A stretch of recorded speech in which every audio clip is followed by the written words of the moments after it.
말씀 에스겔서 36장 24절부터 28절의 말씀입니다. 에스겔서 36장 24절부터 28절의 말씀.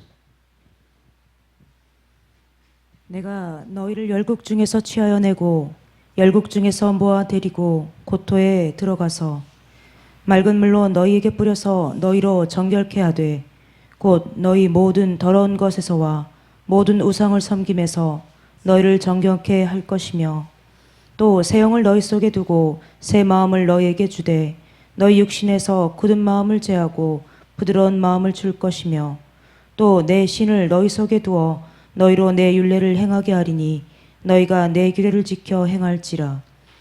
내가 너희 율조에게 준 땅에 너희가 거하여 내 백성이 되고 나는 너희 하나님이 되리라. 아멘. 할렐루야. 할렐루야. 우리 하나님 참 좋으신 하나님이십니다. 아멘. 지금 이 시간 하나님의 은혜와 평강이 여러분들과 여러분의 가정과 직장과 사업장과 또 여러분들의 자녀들까지 하나님의 은혜가 흐르고 넘치도록 채워지길 주의 이름으로 축원합니다. 아멘. 자, 우리 따라합니다. 나는 예수님 안에서 모든 사람들 이해하고 용서하고 사랑하겠습니다. 옆 사람과 같이 인사합니다. 제가 먼저 낮아지겠습니다. 제가 먼저 섬겨드리겠습니다. 제가 먼저 사랑하겠습니다. 할렐루야. 지금 이 시간도 하나님께 영광 올려드리는 귀한 시간 되시길 주의 이름으로 축원합니다. 아멘.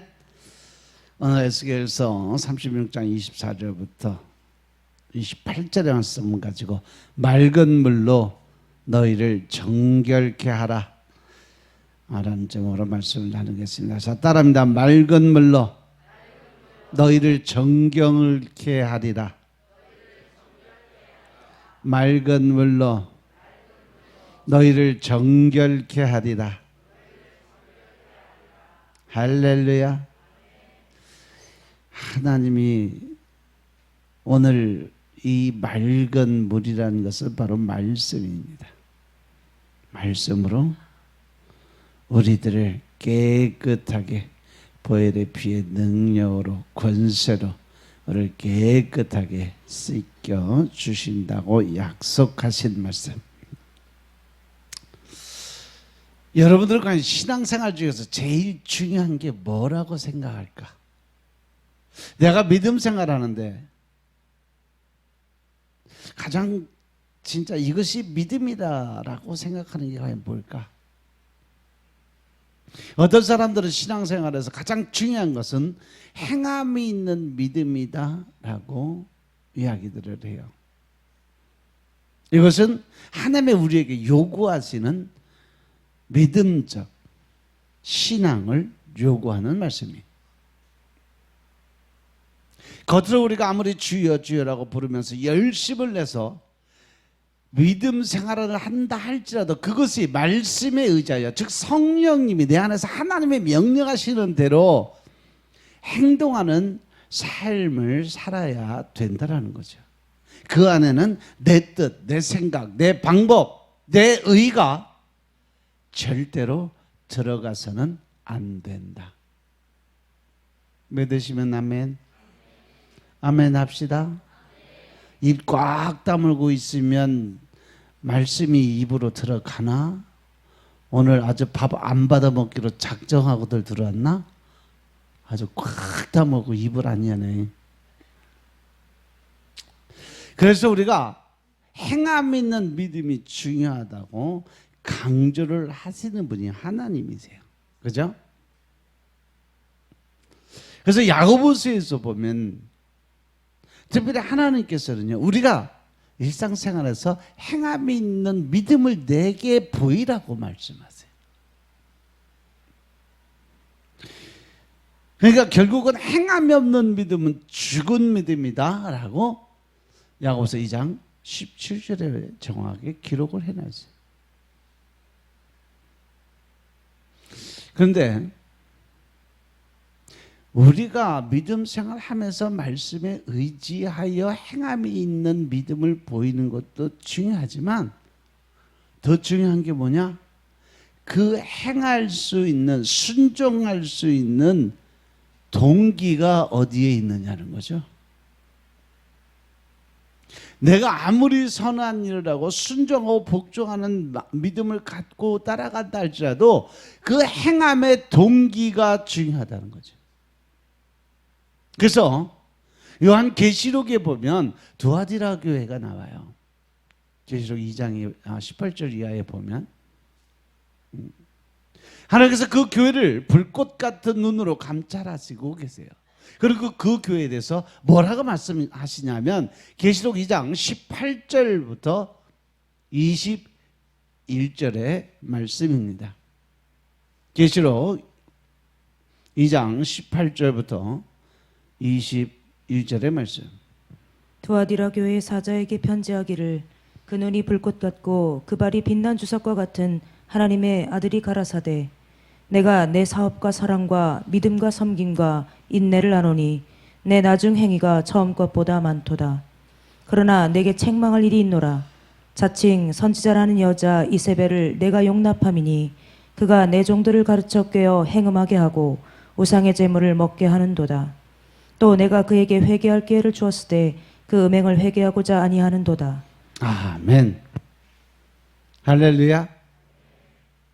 이 두아디라 교회가 하나님을 위한 사업과 사랑과 믿음과 섬김의 행위가 처음보다 더 많은 교회. 즉 다시 말해서 점점 나타나는 것이 믿음적 행위나 사랑의 표현이나 또 하나님의 말씀대로 이웃을 돕고 고아 과부를 도와주는 이러한 행위는 점점 늘어나. 사람들 보기엔 참 좋은 표본이 돼요. 그런데 하나님께서 그 두아디라 교회의 많은 행위를 칭찬하지 않았다는 거죠. 불꽃 같은 눈으로 감찰하시는 주님께서 그 두아디라 교회 많은 행함 뒤에 있는 그 마음의 동기, 그들의 마음 속에 무슨 마음을 먹고 그 일을 행했느냐, 그것을 더 중요하게 봤다는 거죠. 그들의 행위를 바라보는 것이 아니라 무엇을 봤다? 그의 마음의 중심을 보셨다는 얘기예요. 마찬가지예요. 우리가 주님을 위한 열심이 있어야 돼요.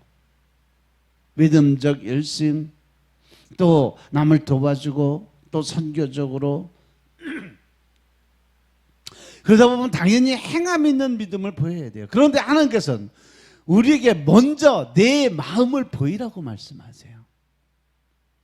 잠언 23장 26절에 보면 내 아들아 내 마음을 내게 주며 내 눈으로 내 길을 즐거워할지어다. 먼저 하나님 앞에 우리의 마음을 온전히 올려드리라는 거지. 그리고 나서 하나님의 명령하시는 길에 즐겁고 기쁜 마음으로 따라와라 하는 말씀. 여기서 솔로몬이 그의 아들에게 내 아들아 내 마음을 내게 주라고 말을 한 것은 이 성경에서 아버지는 곧 하나님을 지칭하는 대리자의 역할이에요. 따라서 여기서 하나님께서 바로 하나님의 자녀들인 우리들에게 말씀을 하고 요구하시는 말씀이에요. 너는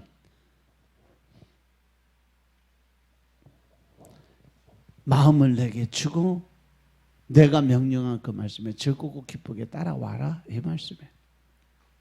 그래서 하나님께서 우리에게 제일 먼저 요구하는 것이 뭘까?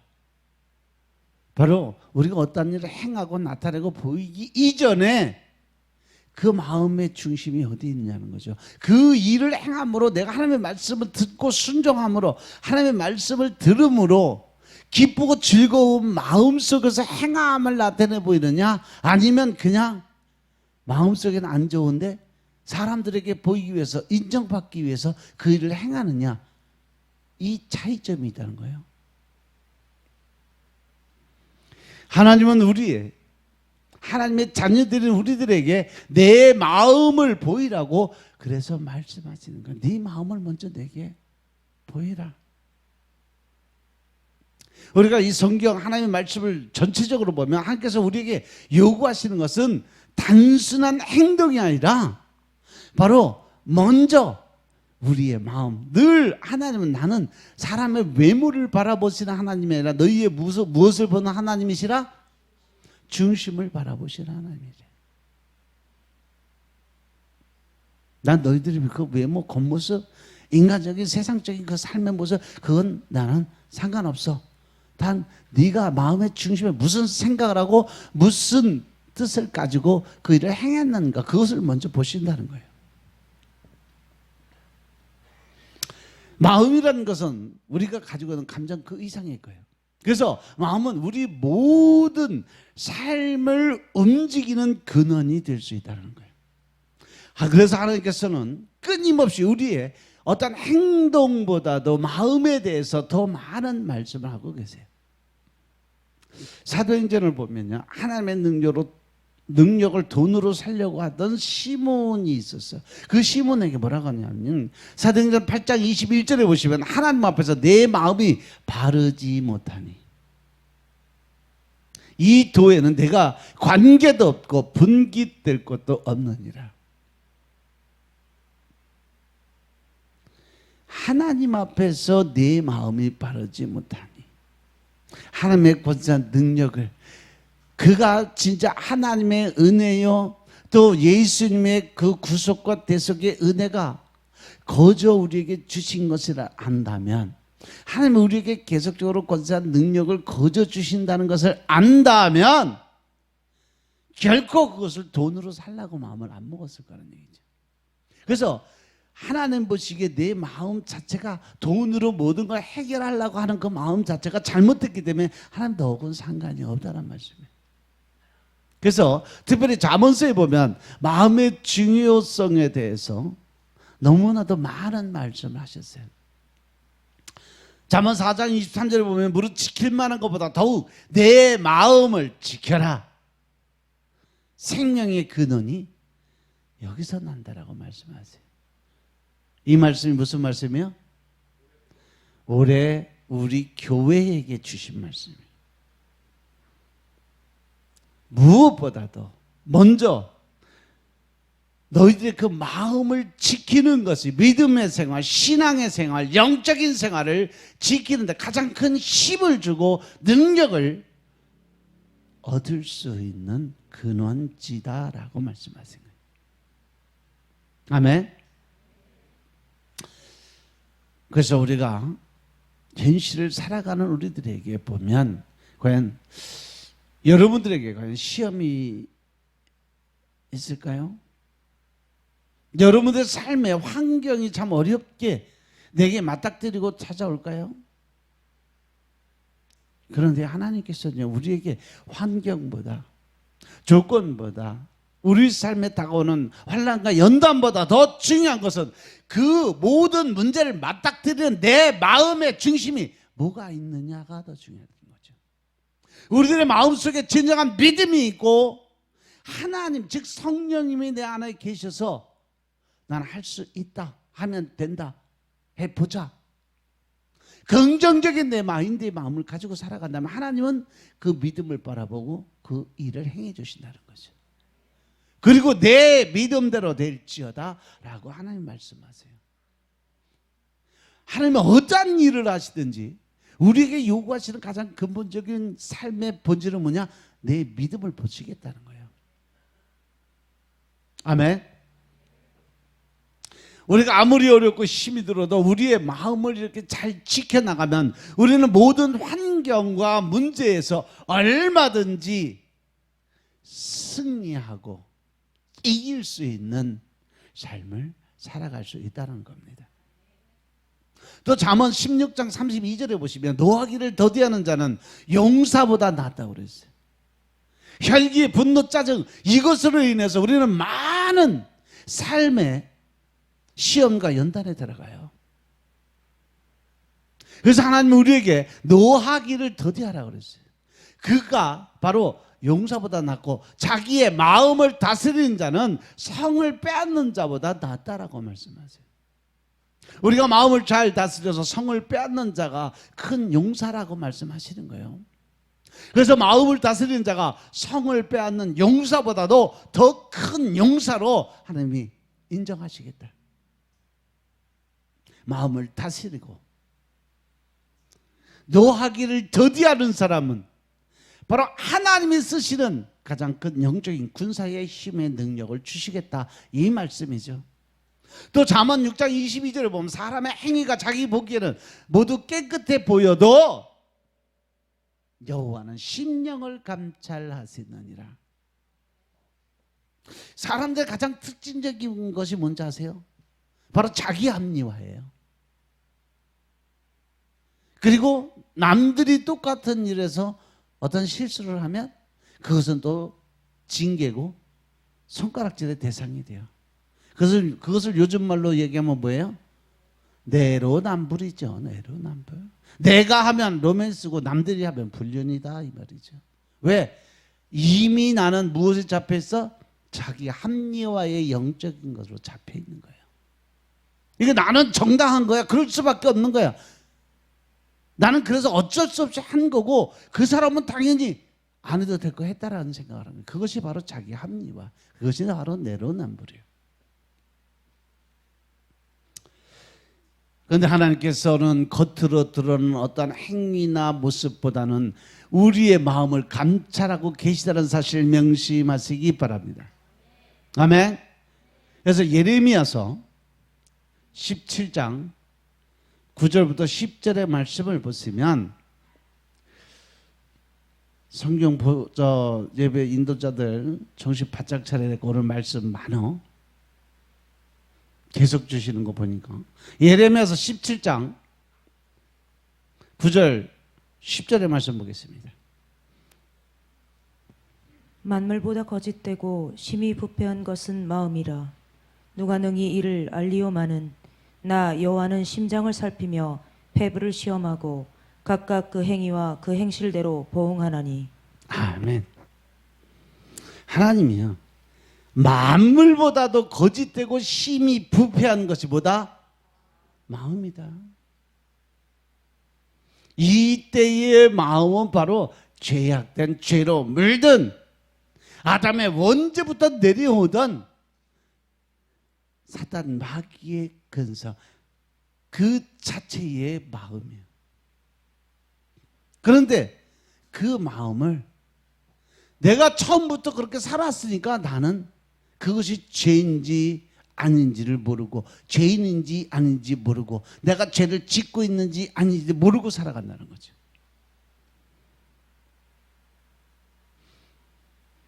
그래서 하나님은요, 심장이 여기서는 바로 뭐예요? 마음이에요. 심장, 즉 마음을 살피고 폐부를 시험하고 이 폐부도 바로 목숨과 연관된 마음이에요. 폐부, 즉 마음을 시험하고 각각 그의 행위와 그의 행실대로 행동한 대로 말한 대로 사는 모습 그대로 보응하신다는 것은 그대로 응답하신다는 거예요. 징계하신다, 심판하신다, 이라는 의미예요.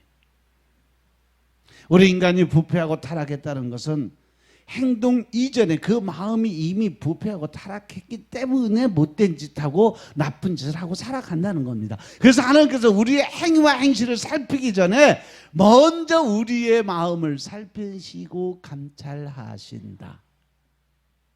그리고 우리의 타락한 그 마음대로 행하는 모든 행위와 행실을 보시면서 그 일을 행하신다는 거예요. 어떤 일?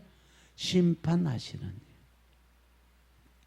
그래서 하나님은 우리에게 제일 먼저 내 마음을 내게 줘라, 이 말씀 하시는 거예요. 이사야 시대 때를 보면 많은 유다와 예루살렘 백성들은요, 하나님께 값비싼 제물을 바치고 또 절기나 형식에 따른 삶을 엄청나게 잘 살았어요. 무엇보다도 예배에 있어서 하나님께 드려지는 삶에 있어서는 누구보다도 열심적인 삶을 살았어요. 그런데 하나님께서는요, 이 예배를 드리는 그들의 마음을 먼저 보셨어요. 그리고 이렇게 말씀을 하십니다. 이사야서 29장 13절에 보시면 주께서 이 백성이 입으로는 나를 가까이, 더 나아가서 입술로는 나를 공경한다고 이야기를 하는데 그들의 마음은 내게서 이미 멀리 떠났다. 그들이 나를 경외함은 사람의 계명으로 가르침을 받았다라는 말씀. 그 말씀은 곧 뭐냐? 우리들의 그 믿음이 행위적 믿음, 유전적인 율법의 그 믿음이 사람들에게 보이기 위한, 인정받고 싶어하는, 그리고 하나님의 영적인 그 지식을 갖고 하나님의 뜻대로 가는 것이 아니라 세상적 지식을 가지고 자아의 믿음을 가지고 나오는 모습.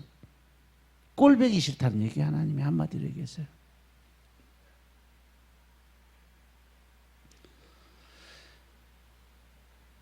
그래서 예수님께서도 이 이사야서의 말씀을 인용을 하셨어요. 마태복음 15장 7절부터 11절의 말씀 보시겠습니다. 마태복음 15장 7절부터 11절의 말씀이에요. 외식하는 자들아, 이사야가 너희에게 대하여 잘 예언하였도다. 일러스되 이 백성이 입술로는 나를 존경하되 마음은 내게서 멀도다. 사람의 계명으로 교훈을 삼아 가르치니 나를 헛되이 경배하는도다 하였느니라 하시고, 무리를 불러 이르시되 듣고 깨달으라. 입에 들어가는 것이 사람을 더럽게 하는 것이 아니라 입에서 나오는 그것이 사람을 더럽게 하는 것이니라. 이에 말씀을 보면 신약시대 때 이 바리새인들과 서기관들에게 질책하시는 말씀이요. 그들을 바라볼 때 겉으로 바라보면요, 철저하게 말씀대로 살았어요. 그들은 율법의 1.1획도 무시하지 않고 철저하게 지키고 살았어요. 누구보다도 더 종교적인 삶을 살았어요. 누구보다도 하나님을 더 열심을 가지고 살아가는 것 같았어요. 그런데 예수님은 이들의 그 행위적 믿음을 바라보고 질책을 하신 거예요. 만약 하나님의 아들이신 예수님께서 사람들처럼 육의 눈으로 그들을 바라봤다면 바리새인들은 아마 엄청나게 크게 칭찬받았을 거예요. 우리들처럼 겉모습 바라보는 사람처럼. 그런데 하나님이 있으니 예수님은 그들의 겉으로 드러난 외식된 행동을 보지 않으셨다는 거죠. 하나님이 있으니 그 예수님은 그들의 중심을 먼저 보신 거예요. 그래서 누구보다 하나님께 더 가까이 가 있는 것 같은 바리새인들에게 입술로는 나를 공경하되 마음은 내게서 멀어졌다는 말씀을 해주세요. 무엇보다도 중심을 내가 보고 있다. 내가 무슨 생각하고 어떤 마음을 갖고 그 일을 행하고 있는지 내가 안다는 말씀이에요. 우리 이 말씀을 들어서 수많은 하나님의 말씀을 들어요. 또 하나님의 말씀을 공부하기도 하고 배우기도 해요. 어떤 분들은 평생 하나님의 말씀만 바라보고 살아가는 사람들도 있어요. 누구처럼? 바로 유대인들이나 바리새인들처럼. 그런데 왜 우리들의 삶이, 왜 그들의 삶이 전혀 말씀 안에 들어와서 하나님 믿음 안에 들어서 변하지가 않느냐는 거죠. 여러분들 늘 말씀드리지만 우리가 믿음 안에 들어서 하나님의 영적인 권세 능력이 하나님의 자녀로 인정을 받고 성령의 세를 받고 나면 제일 먼저 해야 될 게 뭐다? 말과 행동이 변해야 된다는 거죠. 그런데 왜 그들의 삶이, 우리들의 삶이 말과 행동이 전혀 변함이 없이 늘 똑같이 같은 모습으로 살아가고 있을까? 우리들의 말과 행동이 변화가 없으면요, 우리의 삶 자체가 변화가 없어. 생활에 변화가 없어. 늘 똑같은 생활이고 늘 똑같은 모습으로 살아갈 수밖에 없습니다.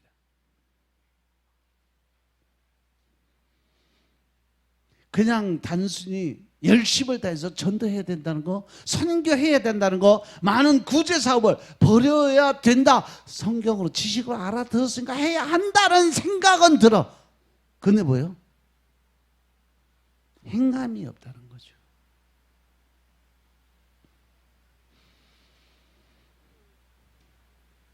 이러한 생각들을 하면서 물론 많은 생각과 각오도 필요해요. 근데 하나님은 우리에게 그렇게 말씀하시잖아요.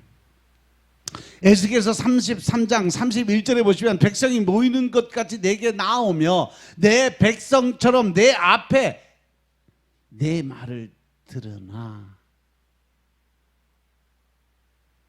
그대로 행하지 아니하니 이는 그 입으로 사랑을 나타내어도 마음으로는 자기의 이익을 따라가는 그 모습이 진절머리 난다는 거예요.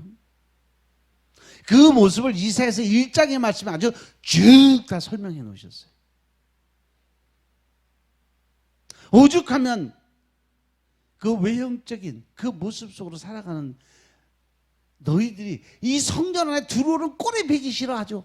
그러니까 누가 와서 성전 문 콱 닫아버렸으면 좋겠다. 그 정도로 하나님의 진노가 임하셨음을 믿으시기 바랍니다. 우리가 이 말씀 잘 묵상하셔야 돼요. 하나님의 백성이 하나님 앞에 모이기 잘해요. 지금 이 자리처럼. 그래서 하나님 앞에 열심으로 달려가고 나아가는 것 같이 보이기도 해요. 그러다 보니까 하나님의 백성인 것처럼 나와서 이 목사가 선포하는 하나님의 말씀을 듣기도 잘 들어. 개 중엔 졸면서 정신 못 차리는 사람도 있지만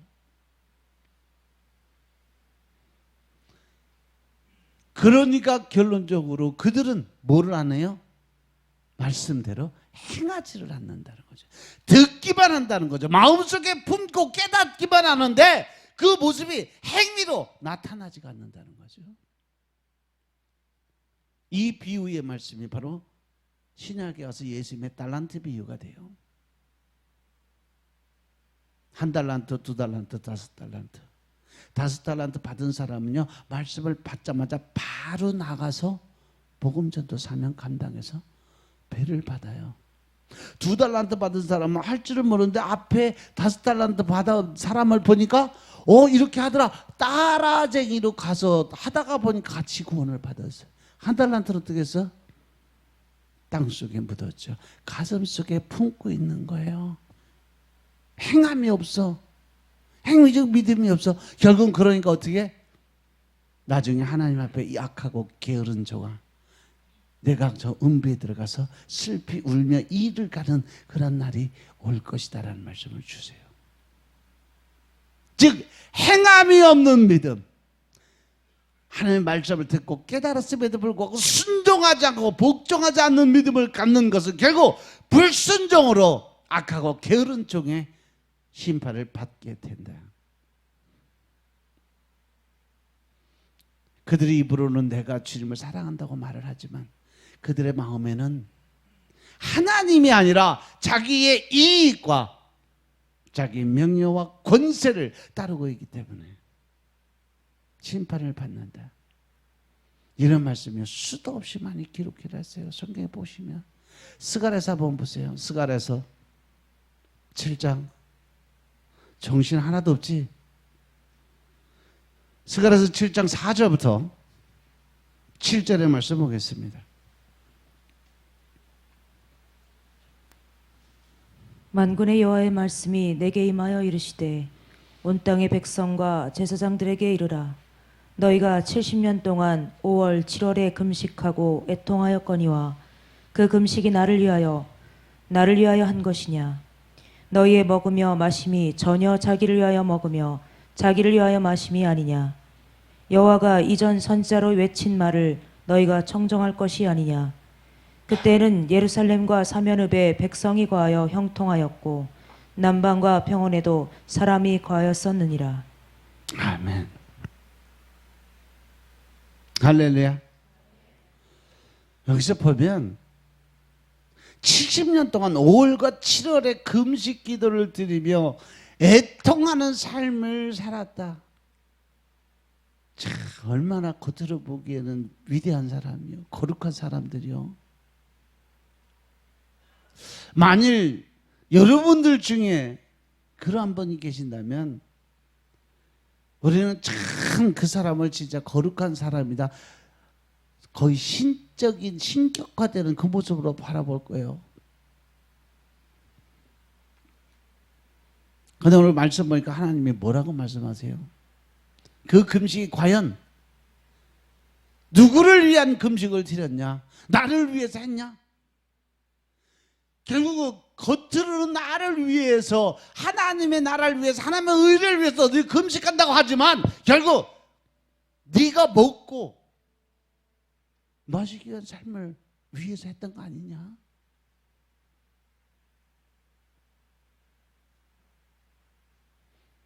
이 말씀을 묵상하면서 나를 돌아봐서 과연 나는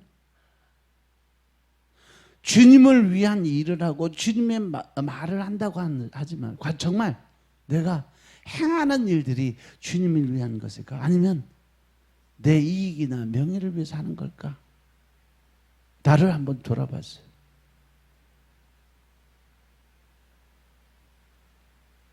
에스겔서에 보면요, 왜 지성소로 들어갈수록 문이 좁고 방이 좁다고 말씀을 하셨을까?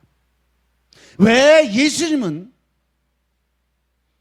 넓은 길, 즉 모든 사람들이 가는 길은 멸망으로 가는 길이라고, 너희들은 좁고 협착한 길을 따라가라고 말씀하셨을까? 하나님의 모든 말씀은 누구에게 하신 말씀이요? 하나님의 자녀들에게 말씀하시고요, 바로 여러분들, 교회 다니는 성도들, 하나님 믿는 모든 사람들에게 한 거지, 하나님 믿지 않는 그 사람들이 가는 길이 아니에요. 그 사람은 하나님하고 상관없어요. 하나님 말씀하시는 모든 사람들, 많은 사람들, 그것은 바로 하나님을 믿는 교회를 다니는 성도들에게 하신 말씀.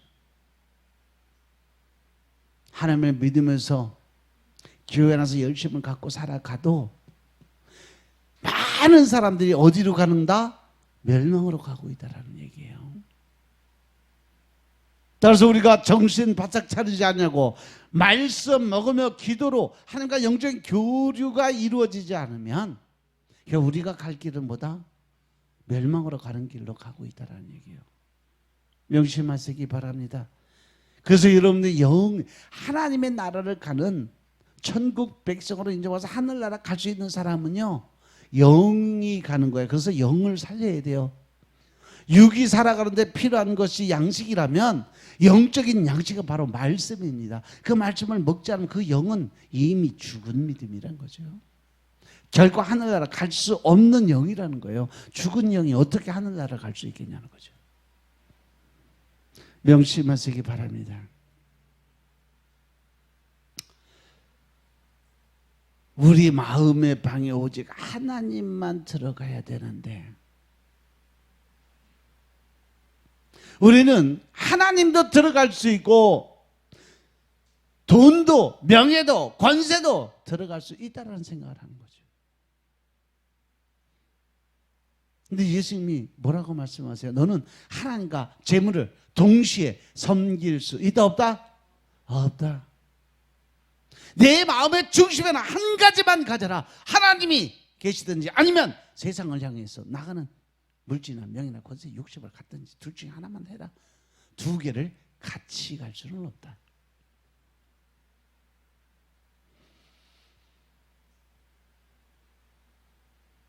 과연 여러분들의 마음의 지성소에는 무엇이 들어가 있을까? 내 마음의 가장 중심에 무엇이 들어가 있을까? 세상적 욕심, 명예, 권세, 아니면 그냥 오직 하나님 한 분 그 말씀에 순종과 복종의 믿음을 갖기 위한 준비된 그 마음? 과연 하나님이 들어가 있을까? 아니면 명예가 들어가 있을까? 하나님이 들어가 있을까? 아니면 재물이 들어가 있을까? 과연 내 마음의 지성소에는 무엇이 들어있는가? 이 시간 한번 돌아보시기 바랍니다. 혹시 그 자리에 내 자아적 욕심과 내 이기심이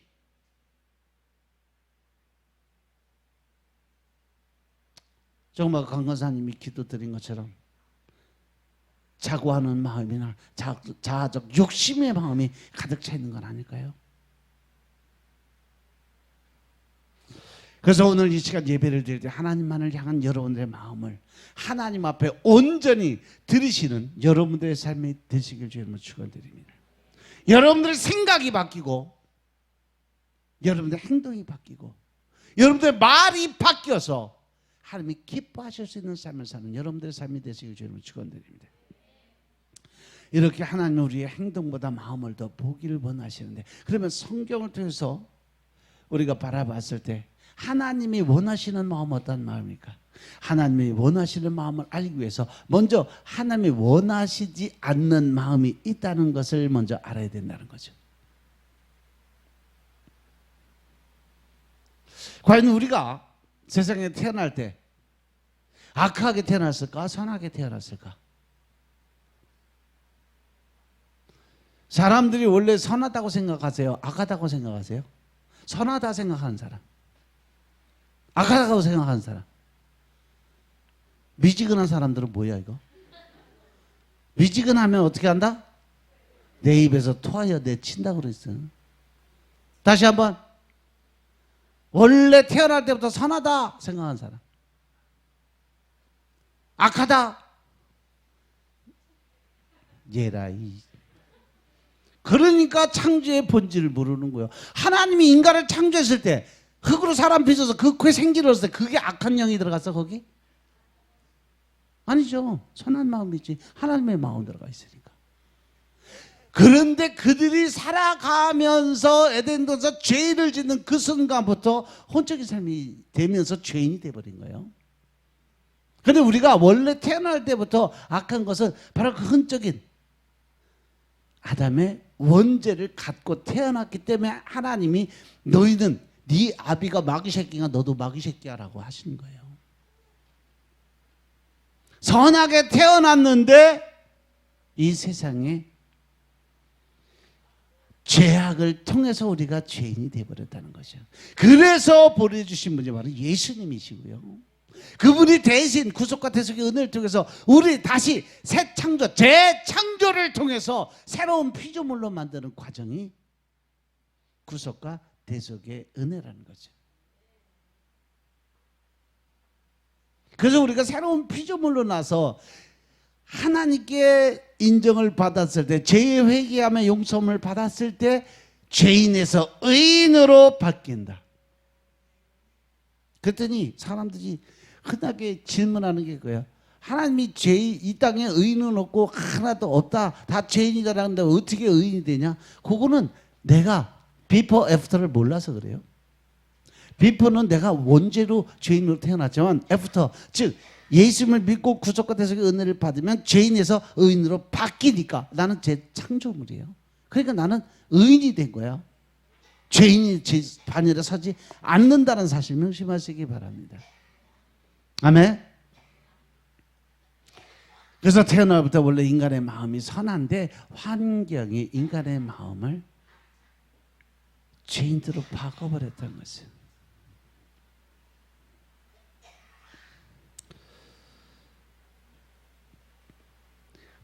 창세기 8장 21절에 보시면요, 사람의 마음이 계획하는 바가 어려서부터 악함이라고 말씀하세요. 예수님도요. 예수님 당시 사람들은 겉으로는 거룩하고 깨끗한 음식을 먹어야 사람이 깨끗해질 수 있다라고 이야기를 하는데, 근데 예수님이 뭐라고 하세요? 마가복음 7장 15절부터 19절의 말씀 보겠습니다. 마가복음 7장 15절부터 19절의 말씀. 무엇이든지 밖에서 사람에게로 들어가는 것은 능히 사람을 더럽게 하지 못하되 사람 안에서 나오는 것이 사람을 더럽게 하는 것이니라 하시고 무리를 떠나 집으로 들어가시니 제자들이 그 비유를 묻자온데 예수께서 이르시되 너희도 이렇게 깨달음이 없느냐 무엇이든지 밖에서 들어가는 것이 능히 사람을 더럽게 하지 못함을 알지 못하느냐 이는 마음에 들어가지 아니하고 배에 들어가 뒤로 나감이니라 하시므로 모든 식물을 깨끗하다 하셨느니라. 이 말씀은 우리가 먹는 음식들이 지저분하고 더러운 게 아니다. 그 음식을 먹고 힘을 얻어서 나오는, 입에서 나오는 게 뭐예요? 말이에요. 그 말하는 것이 바로 더럽고 지저분한 거다. 그러면서 20절 이후에 보면요, 사람에게서 나오는 그것이 사람을 더럽게 한다라고 말씀하세요. 속에서 그 사람의 마음에서 나오는 것은 악한 생각, 21절, 그리고 음란과 도적질과 살인과 간음과 탐욕과 악독과 속임과 음탕과 흘기는 눈. 여러분들 째려보는 거 있죠? 꼴보기 째려보는 거 하나님 싫어하는 거라는 거. 그리고 회방하는 거, 남들 잘 되는 꼴 못 보는 거, 교만함, 광패라는 것은 쉽게 말해서 지랄하는 거예요.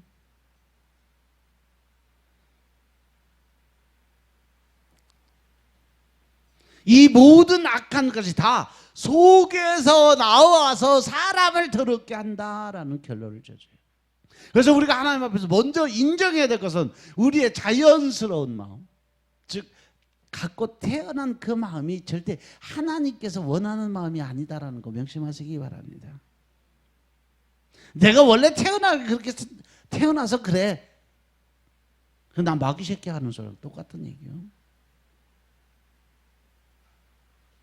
우리가 하나님 앞에서 죄인이라고 했을 때 제일 먼저 하나님 앞에서 우리의 마음이 죄인일 수밖에 없음을 고백을 드릴 수 있어야 된다. 인정하는 삶, 하나님의 말씀의 거울에 비춰서 내가 잘못됐다는 것을 인정, 잘못하고 있다는 것을 인정, 그 자체를 하나님이 우리에게 요구하시는 삶이다 이거예요.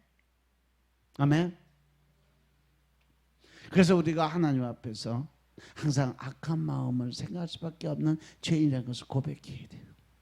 내 마음으로 미워하고 시기하고 질투하면서 살아가고 있다는 자체를 고백하고 회개해야 돼요. 인간적인 마음으로 절대 하나님을 기쁘게 할 수 없는 죄인이었다는 것을 고백드리는 삶을 살아야 된다. 이것이 바로 회개다. 그런데 회개의 본질은 뭐다? 내가 하나님께 고백하고 죄사함을 받은 그 죄는 다시는 그 죄를 범하지 않도록 노력하는 삶을 살아야 된다. 이것이 회개의 본질이다. 아멘. 그래서 우리가 어떻게 거듭나야 될까? 어떻게 구원을 받아야 될까? 내 자신이 뭐가 변해야 될까? 그리고 우리가 무엇으로 은혜를 받아야 될까? 늘 생각하고 하나님의 원하시고 하나님의 마음에 합한 자의 마음을 갖고 살아갈 수 있는 준비된 자가 되어야 된다. 그러기 위해서는 우리가 마음이 거듭나야 돼요. 우리 마음이 예수님의 그 은혜에 들어가서 구속과 대속의 은혜를 받아야 돼요. 구원받는 삶. 그러기 위해서 우리가 먼저 변화된 삶을 살아갈 수 있어야 된다. 그것이 바로 은혜 받는 삶의 본질입니다. 그래서 우리가 거듭나고 변화되고 구원을 받아야 될 우리 마음은 어떤 마음이냐? 에스겔서 11장 19절부터 20절 말씀입니다. 에스겔서 11장 19절 20절의 말씀. 내가 그들에게 일치한 마음을 주고 그 속에 새 신을 주며 그 몸에서 굳은 마음을 제하고 부드러운 마음을 주어서 내 율례를 좇으며 내 규례를 지켜 행하게 하리니 그들은 내 백성이 되고 나는 그들의 하나님이 되리라. 아멘. 이 말씀은 에스겔 36장 26절에 다시 새형 새 마음으로 바꿔서 새 신을 주고 이 말씀이 새 영, 새 마음으로 바꿔서 똑같은 말씀을 하나님이 반복해서 다시 말씀을 강조를 하세요. 이 말씀을 보면 변화되고 거듭나고 구원받아야 될 사람의 마음이 돌 같은 마음을 제어해 버려야 된다는 거죠. 이 돌 같은 마음. 그래서 원래 인간 태어날 때부터 가지고 있던 마음, 우리가 구원받기 전에 가지고 있던 마음을 버려야 된다. 그래서 여기서 돌 같은 마음이란 어떤 마음이냐? 하나님의 말씀에 대해서 돌같이 딱딱하게 인정하지 아니하고 대적하는 마음을 가지고 있는 사람들의 마음이에요. 설사 하나님이 그렇게 하시겠어? 하나님이 내가 이렇게 했는데 뭐 하나님이 그 일을 행해 주시겠어? 내 기도 들어주시겠어? 이게 다 돌 같은 마음이에요. 그 돌 같은 딱딱한 마음을 구약시대나 지금 이 시대에 하나님은 끊임없이 우리에게 바꾸라고 말씀하세요.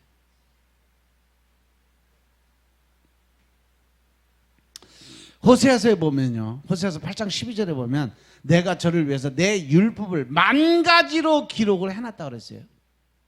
그런데 저희가 관계없는 것으로 여겼다. 자기하고 상관이 없다라는 생각은, 하나님의 말씀을 받았고 또 알면서 깨달았는데도 불구하고 자기가 이거는 누구 거야? 이건 누구야? 설교 들으면서도 그러죠. 무슨 말씀하면 이거는 우리 집사님이 들어야 되는데, 우리 이건 권사님이 들어야 되는데, 이거는 우리 주의 종들 들어야 돼. 자기 건 하나도 없어. 다 갖다 줘. 그리고 자기는 여기서 1시간 2시간 예배 드리고 빈털터리로 가는 거예요. 다 주고. 저 말씀이 내 거구나. 내가 이렇게 변해야 되겠구나. 내가 이렇게 살아야 되고. 이 마음이 없고 다 남한테 주는 거예요. 그러니까 나는 늘 똑같은 삶 살아가는 거예요. 변화가 없어. 하나님을 믿고 예수님을 믿고 은혜 받고 축복 받는데 다 남들 것만 구경하고 있지 내 거가 없는 거예요. 하나님께서 주시는 말씀이 나의 말씀으로 받아들이지 않는 그 자체도 돌 같은 마음이라는 거죠. 야고보서 1장 19절부터 21절의 말씀을 보시면, 야고보서 1장 19절부터 21절의 말씀이에요. 거기 상관없이 빨리 읽어 그냥. 내 사랑하는 형제들아, 너희가 알거니와 사람마다 듣기는 속히 하고 말하기는 더디하며 성내기도 더디하라. 사람의 성내는 것이 하나님의 일을 이루지 못함이니라. 그러므로 모든 더러운 것과 넘치는 악을 내어버리고 능히 너희 영혼을 구원할 바 마음에 심긴 돌을 온유함으로 받으라. 아멘. 할렐루야. 듣기는 속히 하고 말하기는 더디하며 모두 더디해라. 성내기도 더디하라. 하나님의 사람으로 살아가는데 가장 중요한 게 뭐냐? 혈기, 분노, 짜증을 다스리고 절제할 수 있는 힘을 얻어야 된다는 결론이 나옵니다. 아멘. 왜? 20절에 보면 사람이 성내는 것이 뭐를 못해요? 하나님의 의를 이루지 못한다는 것은 하나님의 뜻대로 살아가지 못하는 거다. 변화된 삶이 아니다. 바뀐 삶이 아니다. 그러니까 뭐를 절제해라? 성내는 거, 화내고 짜증내는 거, 성질내는 거, 이거 버려야 된다는 거예요. 이거 버리지 않으면 하나님의 관계적 회복이 될 수가 없다. 그래서 하나님의 말씀에 대해서 모든 더러운 것과 넘치는 악한 것을 버려라. 왜? 너의 영혼을 구원할 그 마음에 생긴 도, 하나님의 마음, 온유한 마음, 겸손한 마음을 배워서 그대로 살아라 라는 말씀이에요. 우리가 돌 같은 마음이다. 하나님의 말씀이 내 마음과 맞지 않을 때 우리 말씀에 대해서 화낼 수 있어요. 어떤 사람은 보면 강단에서 말씀이 선포되면 저 목사님이 꼭 나만 갖고 지랄이야. 오늘은 또 누가 저 목사한테 꼰질러 갖고 또 강단에서 나만 까고 지랄이야. 강단에서 하나님 말씀 선포하는데 개인 놓고 말씀 선포하는 그런 목사 없어요. 그때 말씀에 의해서 성령님이 주시는 말씀 선포하는 거예요. 그냥 내 마음에 찔리면 하나님이 나보고 변화되라는 거구나. 내가 이렇게 변화돼야 되겠구나. 그래야 내가 부드러운 마음이 오고 하나님의 은혜가 들어오는 거예요. 거기에 대적하면 무슨 마음이 되는 거예요? 돌 같은 마음이 되는 거예요. 지금 웃는 사람들 다 한 번씩 해본 사람들이에요.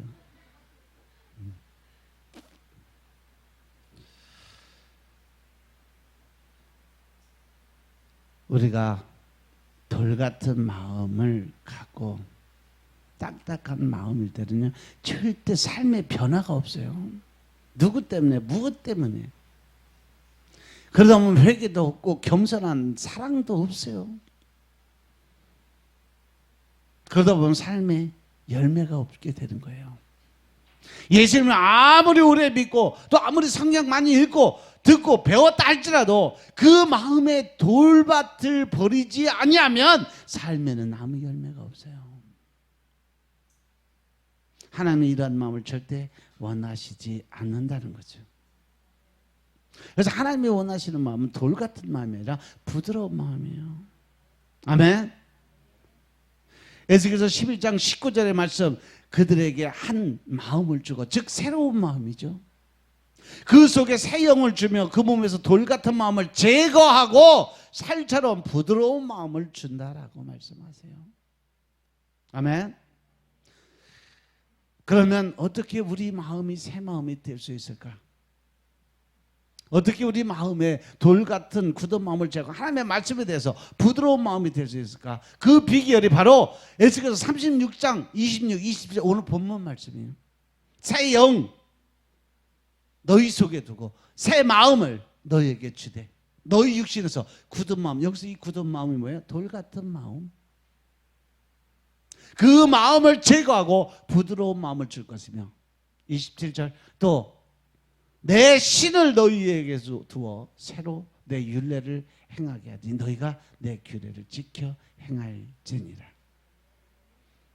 내 신을, 즉 내 영을, 성령을 너희 속에 두어, 즉 성령의 세례를 받게 되면서 성령이 내 안에 들어오시게 만들어 주셔야, 성령의 세례를 받아야 하나님의 율례를 지키고 행하는 마음을 가질 수가 있게 된다. 아멘. 그래서 우리가 무엇보다도 믿음 안에 들어와서 제일 먼저 해야 될 것보다 성령의 세례를 받아야 된다. 믿으시면 아멘. 이와 같이 우리 육신의 돌 같은 마음이 어떻게 새 마음이 되고 부드러운 마음이 될 수 있을까? 그것은 오직 성령의 역사, 성령의 세례로만 가능하다. 아멘. 하나님의 성령이 우리 마음에 부어질 때 비로소 새 마음이 되고 부드러운 마음을 받을 수 있다라는 거죠.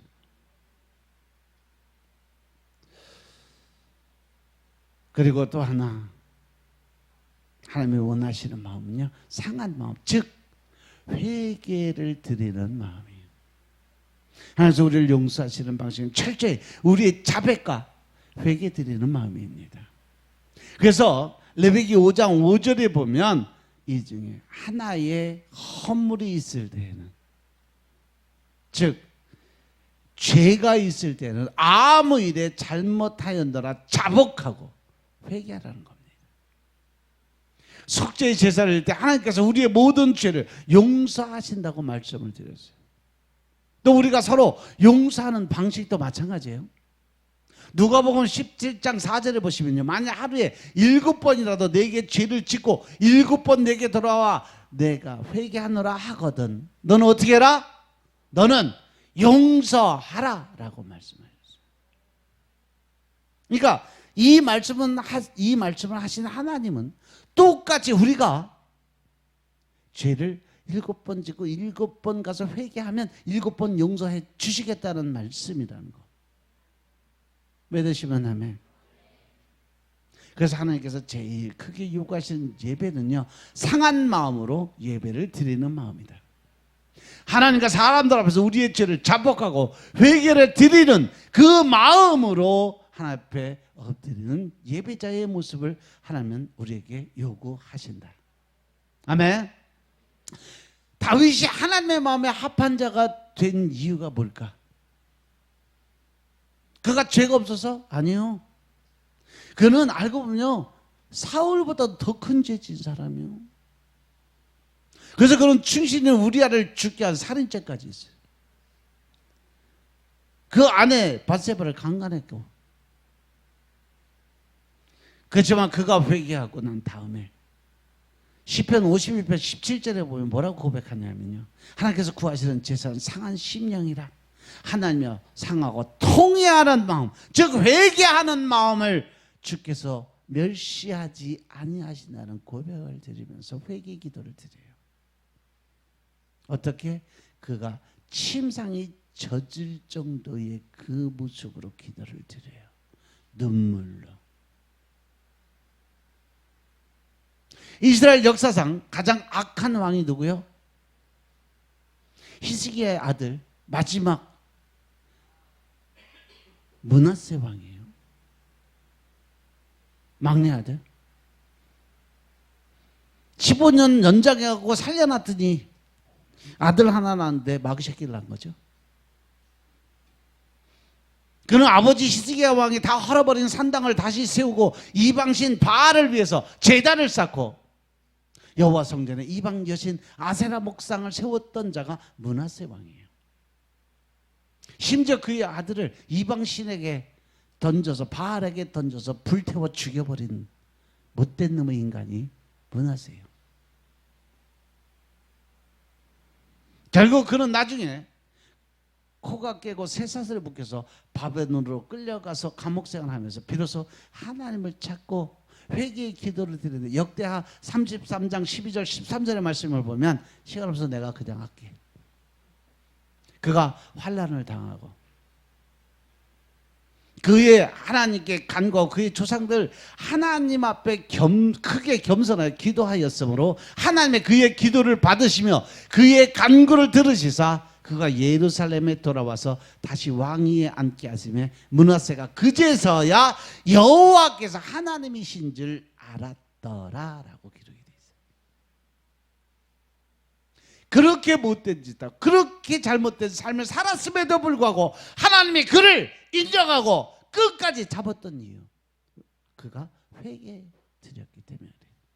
반대로요, 하나님의 가장 큰 축복을 받고 가장 큰 능력을 받고 가장 좋은 걸 다 받았던 솔로몬 왕이에요. 그가 그 좋은 걸 다 받았음에도 불구하고 결국은 그가 하나님을 배반하고 이방신을 섬겨가며 후처를 1000명이나 뒀어요. 근데 그가 그걸로 인해서 죄사함을 못 받았어. 왜? 회개를 안 드렸으니까.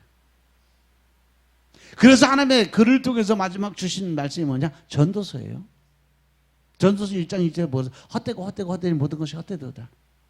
이 땅에 새 것은 없는데 새 것이 옛 것이고 옛 것이 새 것이다 라고 고백을 하잖아요.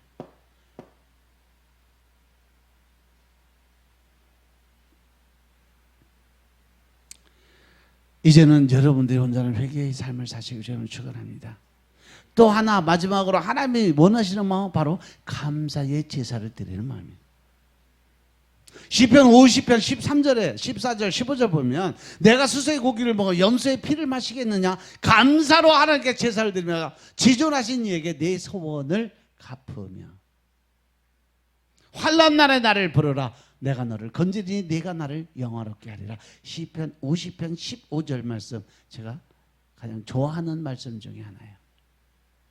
환난 날에 나를 부르라, 내가 너를 건지리니 네가 나를 영화롭게 하리라. 하나님이 나를 구하고 살려주신 이유는 바로 나를 통해서 하나님이 영광 받으시겠다라는 거예요. 그러기 위해서 나 살려주신다는 거죠. 그럼 나는 뭐 때문에 살아야 돼? 하나님께 영광 올려드리기 살아야죠. 아멘. 하나님은 우리에게 무수한 재물을 드리는 것보다 하나님께 감사를 드리는 마음으로 예배 드리는 것을 기뻐하신다는 거죠.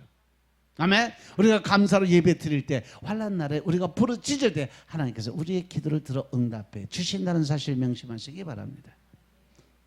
그래서 시편 50편 23절에 보면요, 감사로 제사를 드리는 자가 나를 영화롭게 한다 그랬어요. 그 행위를 옳게 하는 자에게 내가 하나님의 구원을 보여주겠다라고 말씀하세요.